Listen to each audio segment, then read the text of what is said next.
चिंतित है कि हम कैसे कार्बन उत्सर्जन को कम करें, नहीं तो बड़ी खतरनाक स्थिति आगे आने वाली है।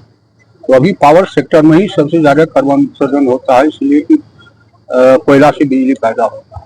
तो नॉन कन्वेंशनल एनर्जी पर ज्यादा इंफेसिस दिया जा रहा है, ऑल ओवर वर्ल्ड दिया जाता है, और कलाम साहब का ये कंसेप्ट, इसीलिए इस योजना को पहले ही यहाँ से प्रारंभ किया गया। आज मुख्यमंत्री जी देख लिए, अभी तो ऑल ओवर बिहार हम लोग ग्रोथ करेंगे। ठीक है, धन्यवाद। माननीय मुख्यमंत्री जी ने 2019 में जल डैश जीवन डैश हरियाली कार्यक्रम लागू किया था, जिसमें एक प्रमुख घटक है राज्य में ग्रीन एनर्जी के जनरेशन को बढ़ावा देना। उस क्रम में अनेकों प्रकार के प्रयास हो रहे हैं, जिसमें एक ये प्रमुख प्रयास है कि राज्य की नहरों के किनारे 60 में जो खाली जमीन है उसको प्राइवेट सेक्टर को उपलब्ध कराया जाए, प्राइवेट सेक्टर इन्वेस्टमेंट करे और पावर परचेज एग्रीमेंट के माध्यम से राज्य की जो कंपनी है, बिजली कंपनी, वो उसको खरीद ले। इस क्रम में ये पायलट शुरू किया गया था 2 मेगावाट का, जो आज बनकर तैयार हो गया है। इससे बिजली का जनरेशन शुरू हो गया है। 3 रुपए 10 पैसे प्रति यूनिट की दर से राज्य को बिजली मिलेगी। माननीय मुख्यमंत्री जी ने इसका अवलोकन करने के बाद ये मार्गदर्शन दिया है कि राज्य की सभी नहरों के किनारे सर्वे किया जाए और जहां खाली जगह है जिसमें इस प्रकार की प्रोजेक्ट्स लगाया जा सके, उसको तुरंत बिड किया जाए ताकि अधिक से अधिक बिजली का जनरेशन हो सके सोलर का। हम लोगों का एक अनुमान है कि राज्य में करीब 2200 किलोमीटर लंबी ऐसी नहरें हैं जिसका राइट ऑफ वे काफी चौड़ा है, जिसमें इस तरह के प्लांट लगाने की संभावना है।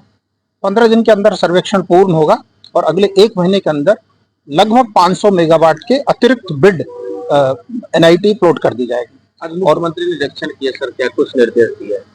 माननीय मुख्यमंत्री जी ने इसका निरीक्षण किया और आज जनरेशन शुरू हुआ है। इस प्रोजेक्ट की सफलता से माननीय मुख्यमंत्री प्रसन्न हुए और उन्होंने यही कहा कि इसको बड़े पैमाने पर बढ़ाया जाए। उसी क्रम में हम लोगों ने आगे सर्वेक्षण करके राज्य की सभी नहरों में जहां चौड़ी जमीन उपलब्ध है वहां पर इस तरह की और परियोजनाएं स्थापित करेंगे। कितने लागत से बनाया? देखिए, इसमें सरकार की जो हिस्सेदारी है, लागत है, वो 0 है।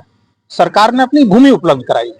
प्राइवेट सेक्टर ने, जिसने बिड से ये प्रोजेक्ट जीता, उन्होंने अपना कैपिटल एक्सपेंडिचर किया, वो पावर जनरेट करेंगे और सरकार 3 रुपए 10 पैसे प्रति यूनिट बिजली खरीदेगी। तो उससे उसको बिजनेस हुआ और सरकार की ये खाली पड़ती पड़ी हुई भूमि का उपयोग हुआ राज्य के हित में।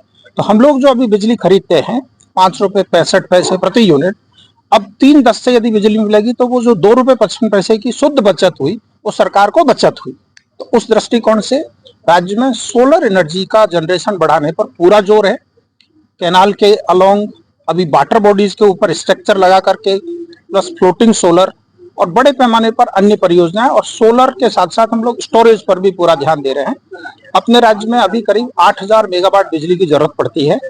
हमारा प्रयास है कि सोलर से लगभग 5000 मेगावाट बिजली उत्पादन की क्षमता सृजित की जाए और राज्य में माननीय मुख्यमंत्री जी ने किसानों को दिन में बिजली देने के लिए करीब 3000 फीडर, कृषि फीडर बनाए हैं।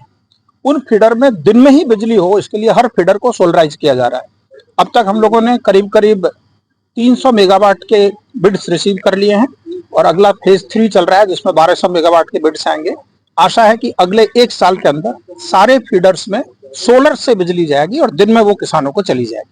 तो इस तरह की एक बृहद योजना है रिन्यूएबल एनर्जी प्रमोशन।